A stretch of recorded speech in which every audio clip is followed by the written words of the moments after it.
Hey guys, I'm Dov, and today I'm back with more Total War Warhammer 2 online action. We're here with the Beastmen, and this is indeed a replay submitted by our very own Loremaster of Sotek. It's a battle he played yesterday, and he thought it was a lot of fun, so he wanted to share it with you all.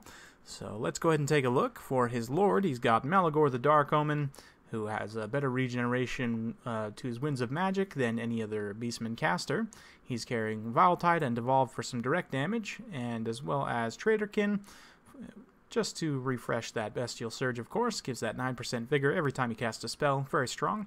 He's also got Icons of Vilification for that plus 12 leadership in an area of effect. And, the other requisite Beastman, abilities. This one, 40 meters, minus 4 leadership, really nice.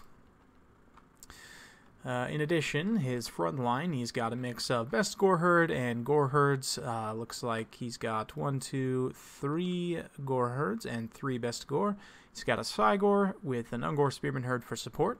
We've also got 1 Poison Warhound, 2 more Ungor Spearman Herd, and 3 Ungor Raiders, as well as a Gorble for protection. So, he's going to be facing up against the Greenskins. He's got Azag up in the air. Let's go ahead and look at the spell loadout for Azag here. I'd imagine, looks like Spirit Leech and Fate of Yuna. The infantry line is going to be 1, 2 Savage Orcs. Looks like we've got 1, 2 more Savage Orcs right here.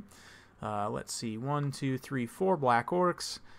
3 Goblin Archers. We've got 1, 2, 3 Savage Orc Boar Boys, which is an interesting pick. You don't see these guys taken too often. They do have a really nice charge bonus and heavy armor piercing weapon damage, so potentially a good unit against things like Bestigors and so on. Although they do lack the anti-large bonus of the standard Orc Boar Biggins. But, it's all a bit of give and take. Let's go ahead and kick things into full gear and watch what happens. So, right off the bat, the Cygor is going to be teeing off on these Black Orcs here. You can see him chucking in that rock from that side angle, and that side angle is going to be absolutely brutal. Just gets a nasty shot right there as those Black Orcs are walking through the mud, and taking this side angle fire is potentially the worst case scenario. Definitely needs to be pushing his entire force forward. He's a little bit slow to react here, although I definitely understand you want to keep all your forces together, but he could be even pushing up. And through these hills, there are potentially some gaps that you can get through in the woods here. It's a little bit risky because of all these spearmen and the Gorble and everything over on this side. But he honestly could probably sneak these Orc Boar Biggins through around this side and maybe get on those archers, potentially get on those weaker spears and the Cygor. I say weaker. Ungor Spearman Herd are actually one of the better low-tier spear units in the game because of that, the Primal Fury buff that they get, that all Beastman units get. But you can see the Cygors just continuing to fire away in this mainline engagement. Over here, we're going to get the Hounds potentially engaging on these Savage Orcs here. Nope, looks like the Boars are actually swinging up and around this side, going to try and compromise this flank instead. So they're all going to be overloading over there. You can see this engagement's going to be getting underway in the swamp and the mud here, so the Boars kind of crashing into these units here, not getting the best charge. I don't believe they actually had a charge order on this Gore Herd, but, they're going to get interrupted a little bit, and just the sheets of fire coming in from those 3 Ungor Raiders, which are one of the more underrated skirmisher units in the game, in my opinion. They have that stock, of course, and are very strong. The Hounds did get somewhat crunched on, but they are holding up this entire flank long enough for these Ungor Spearman Herd and so on to do some damage. A really, really nice Viletide there, just getting right in the middle of those Savage Orcs, pretty much breaking them, and Viletide's an ideal spell for taking out Savage Orcs, so I very much recommend it in this matchup. You can see that Devolve going off all the way across the board. Going to be routing off these Black Orcs here as well as these Savage Orcs. Very atrocious trade in this front line. You can see the Beastman units unfortunately getting terrified away by Azag, so very even trade there in the center pocket. Over here, the Greenskin infantry is definitely superior here, although it definitely will be atrocious for both sides. You can see a close support coming in from the Gorble there. A nice shot, potentially doing some friendly fire, but, bit of give and take. Spirit Leech going down on Malagor. Very nice. I believe we also saw a Fate of Yuna on one of those Bestigor Herd as well earlier on, but Gorbel's still fairly healthy, doing his job helping to chase off those Savage Orc Boar Boys. Ungor Spearman Herd will definitely get carved up by Savage Orcs, but they're just helping hold up on that flank at this point. This situation is a little bit dangerous back here. These Ungor Spearman Herd definitely don't want to be fighting one-on-one against these Savage Orcs, but let's see if the point-blank shot here, potentially from the Cygor. Come on, buddy. Let's see what you got. Nope. Thought he was going to toss a point-blank round there, but oh man, boom! Didn't actually look like it was too solid of contact, but Vile Tide there going to be really, really nice. Of course, the Ungor Spearman Herd will take a bit of damage there, but they're much cheaper, so it's a nice trade. Ungor Raider still fairly healthy here. This unit of Black Orcs getting carved up by Gorbel, but a lot of this Goblin firing line still online. No Rusty Arrows here, though, so there's no Armor Sundering, which means they're only really going to be super effective against low armor targets, like these Gore Herds getting mopped up here by the Black Orcs and so on. Over here, same story with the Ungor Spearman Herd, looking to be pretty even fight, all things considered so far, but getting this charge on these Best Gore Herds is going to be really nice. The heavy AP of those Savage Orc Boar Boys and the high charge bonus means they're going to do a lot of shock damage and just absolutely tear through those Best Gore Herd. Gorbel's in a nice position, though. Malagor has taken quite a bit of damage from those repeated Spirit Leeches, but he's still fairly healthy, kind of secure in this pocket here. Gorbel's going to be coming up and around and trying to get on this unit of Savage Orcs, who, although they do have the Frenzy, of course, once that wears off, they are weak to tear, so getting charged by these Bestigor here with this Cygor so close by, they're probably going to hit that terror limit and just get terrified away. Especially with Gorbel getting that nice rear charge in there. And yep, looks like they are not terrified, but routed nonetheless. Continuous Spirit Leeching on Malagor. It's relatively rough. He doesn't have any kind of magic resistance to help mitigate that, so he's taking a lot of damage there. But over here, Beastman Infantry continuing to hold out well in the swamp up against the Greeny Boys here and the Black Orcs. Very, very even trade, honestly, in the Beastmen and Greenskin Infantry. With Azag coming to support, though, those Bestigor are definitely going to get terror routed away. And, yeah, man, Azag is such a cool model. That Crown of Sorcery looks absolutely gorgeous. But yeah, just continuing to secure this center pocket here. This is a little bit dangerous, having all these Gobos firing into this Cygor here. There is a, this little tree here to block some of those shots, but a lot of them are going to be landing right on Cygor, so it's a bit rough. Definitely needs to try and do something to compromise these arrows, but this unit here that's firing on these Ungor Raiders, that's a big mistake in my opinion. You definitely need to be focus firing all three of these units onto this Cygor here and not wasting any shots over onto this cheap unit of Ungors. This Cygor still got quite a bit of ammo left, and the Terror is going to be potentially very dangerous in the late game for the Greenskins. Azag's starting to take quite a bit of damage. The Ungors are continuously focusing fire, and of course Gorbel charging through. He's real angry about the whole situation here and going to be just continuously chasing Azag around anytime he tries to come to the ground.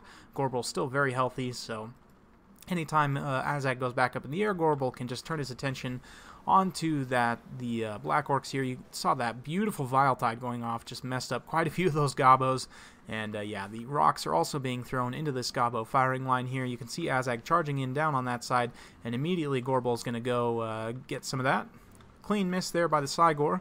But the Gobbo firing squad's pretty much cleaned up this unit of Ungor Raiders at this point. But again, they really should have been focusing on this Cygor here. He's got a lot of health left, and the terror and ammo and everything. So probably, it's nice that you took out those Ungor Raiders, but probably should have been focusing on the Cygor instead. Malagor somehow still alive with 194 hit points. Just managed to survive continuous spirit leeching, and at this point is still in the battle, which is huge for the Beastmen leadership. It's one of the big reasons why they're still holding together at this point. You can see a lot of the Greenskin infantry's gone. It's pretty much just this Gobbo firing squad online and a couple tattered units of Savage Orcs. These Bestigor are going to get in here and teach these guys a lesson on a nice little downhill charge, but of course Azag coming in for close support as he does. And Gorbel is far away, so he's able to come in, quickly support on this engagement, and then get back up in the sky. But Gorbel, meanwhile, is getting in on the Gobbo firing line, and he's definitely going to be tossing these poor Gobbo salad over here. They are not going to stand a chance against the mighty Gorbel, so despite their Gobbo bravery here, they are not going to be able to do too much damage to him. Potentially he wants to turn and focus fire all these units on the Gorbel, but I mean, Gorbel does have 100 armor, so they're not going to do the most damage to him without the Rusty Arrows or something else to sunder the armor there. The Black Orcs turning around to handle those Gore herds, and now Gorbel's going to be in a little bit dangerous situation. If he is able to get 1 or 2 hits on Azag, he can kill him relatively easily. However, if Azag is really aggressively cycle charging him, and boom, oh my goodness, man, Gorbel just got denied there. It's like when you're watching basketball and you just watch someone get swatted when they go for a dunk. Oh man, Gorbel just got punted. But anyway, he's going to get back up, and he might even be able to get 1 or 2 attacks onto Azag here before he pulls away. It looks like he's not able to. But Azag is still getting relatively low. He's going to have to be very aggressive in cycle charging and not staying in combat for too long with Gorbel. Otherwise, he's going to die. Unfortunately, Malagor looks like he's about to rout off. He's still only got 194 hit points, but he might shatter, all things considered. Gorbel does get a really nice attack animation there. I think it did clip Azag and did some damage to him. And now that the Cygor's used up all its ammo, it's standing here in combat, which is going to terrify away, of course, these Savage Orcs and the Black Orcs. Although they're not immune, although they are immune to terror, they're not able to be terrified. They do get routed off there, but Gorbel is still taking quite a bit of damage from each and every cycle charge that Azag does. And because the Wyvern's so fast, Azag is able to pull away and get back up in the air before Gorbel can react too well. But the Savage Orcs are definitely paying the price here, as are the Gobos. Gorbel manages to dodge that charge there, but he's down to only 266 hit points, actually wavering at this point. However, he's going to get some more kills on those Gobos real quick before he leaves the field. And you can still see the balance of power swinging very, very wildly at this point. Every time Gorbel takes a charge, it goes back in the Greenskin's favor. But at this point, Gorbel did just die from that charge. So, sorry, Gorbel, you did your best, but not today. And at this point, it's going to be a little bit of a rough situation. You know, the Beastmen do have some tools left. They've still got some Ungor Spearmen here. They've got some units coming back from routing. Oops, over here. He's got these Ungor Raiders. And so what Loremaster of Sotek is going to do is just chase off these Savage Orcs here, since they're one of the few relatively healthy units that are left. The Gobbles are too few in number and with too few ammo to really make a difference at this point. Unfortunately, those Ungor Spearmen herd are going to get isolated by Azag and potentially chased off here. But there is one more relatively healthy unit of Ungor Spearmen herd that are actually fresh over on this far side of the battlefield. So they're going to be brought back over here and potentially reunited with this Cygor after he finishes chasing off these Savage Orcs here. So very, very close battle so far. It looks like it's pretty heavily in the Greenskins' favor at this point, despite the wild balance of power swings before. The loss of all the leadership units for the Beastmen is really, really rough.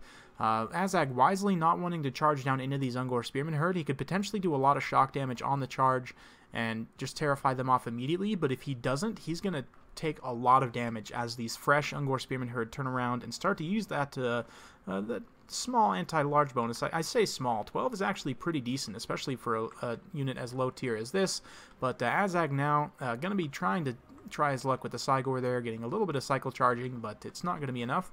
Cygor's now turning his attention over to this group of Gobos here, caught out in the swamp. We've got Ungors on this side, Ungors on this side, and the Cygor coming from the other side here, so they're going to turn and fire. This unit of Ungor is going to take a couple of volleys and get rear charged by Azag, potentially going to be terror routed off immediately. You can see they're taking a ton of shock damage from Azag, but the Cygor is marching forward, going to be stomping on these poor Gobos here since they're out of ammo. And there still is that other unit of Ungor Spearmen herd as well.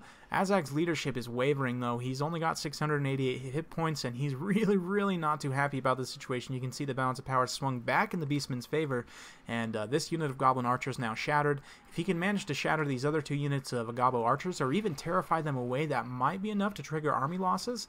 Azag comes down here, and it looks like the Cygor's actually going to stomp right on Skullmunch's head, do a little bit of damage there. It actually doesn't look like he made any contact, but now maybe he'll make some contact there. Gets one hit on Azag, does a little bit of armor-piercing damage, and the Cygor actually goes down. He's dead, but it is enough to finally finish off these Gobos now that they've been caught by those Ungor Spearmen herd, and that does trigger army losses, and by a razor-thin margin, Loremaster of Sotek is able to pull out that victory. And man, what a game. Well played to both players. Hope you guys enjoyed watching that. I know I sure did. In terms of the army breakdown here, I mean, the Bestigor really shined through, just mopping up a lot of that Greenskin infantry, and with the support of the Devolve and so on, they're actually able to beat Black Orcs, which is very impressive.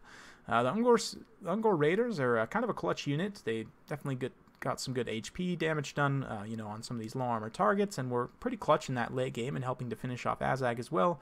Hounds got killed pretty early on, but the Cygor is definitely an MVP there as well. 166 kills, 2 chevrons, 68 kills on Gorbals, very nice for the greenskin player. 141 kills on these Savage Orcs is great. They definitely got a hold of some Ungors or something. Across the infantry line, though, really not super cost-effective. These 2 Gobos, I'm not sure if that Chevron was dished out before the battle or not, but the Savage Orc War Boys, 112 kills and 31 kills in a Chevron here, so those guys did decently as well. In the end, it was just, man, I can't really put my finger on it. I guess it was those Ungor Spearmen herd and that Cygor just not being focused down early enough in the battle. I think if this greenskin player had focused all of his Goblin Archers onto that Cygor, like I was saying, kind of in that mid to late game engagement, could have turned out differently, but as it is, excellent game, well played to both players. Hope you guys enjoyed watching. I'll leave a link to Loremaster of Sotek's channel down below, of course. If you guys don't, for whatever reason, already watch his channel, he does a lot of lore and, you know, campaign streams and so on. He's the Loremaster, so, of course, if you want to learn about Warhammer lore, he's one of the best guys to go to. So, of course, I'll have a link to his channel down in the description below. Definitely check him out, and yeah, we'll see you guys next time.